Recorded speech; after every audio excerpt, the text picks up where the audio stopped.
जय श्री राम दोस्तों, राधे राधे। मैं मनीषा यादव अपने यूट्यूब चैनल अवधि गीत 4665 में आप सभी का स्वागत अभिनंदन करती हूँ। आज हमारी मामी जी, हमारी भाभी जी एक बहुत ही प्यारा देवी गीत गाने चाह रहे हैं। गीत जैसा भी होगा कमेंट बॉक्स में जरूर बताना। और प्लीज़ आप लोग से रिक्वेस्ट है, हमारे चैनल को लाइक करना, सब्सक्राइब करना, कमेंट करना, अपने इस छोटी बहन पर अपना प्यार दुलार आशीर्वाद बनाए रखना, चैनल को सपोर्ट करना, गीत को फुल वॉच करके सुनना।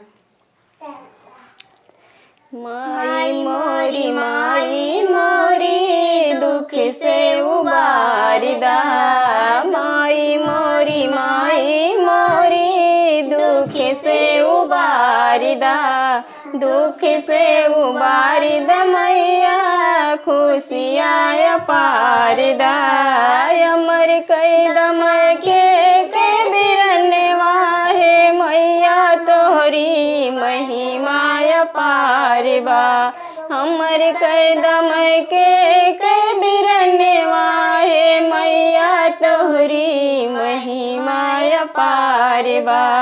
माई मोरी दुख से उबारदा, दुख से उबारदा मैया खुशियाँ पारदा, अमर कैदम तोहरी महिमा पारबा। माई मोरी दुख से उबारदा, दुख से उबारदा मैया खुशियाँ पारदा, अमर कैद गोदी के बिरने वाहे मैया तोहरी महिमा पारबा, कैद गोदी के ललने वाहे मैया तोहरी महिमा पारबा। माई मोरी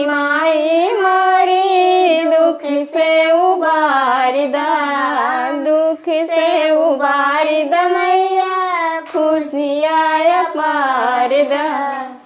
जय माता दी। गीत जैसा भी होगा कमेंट बॉक्स में जरूर बताना।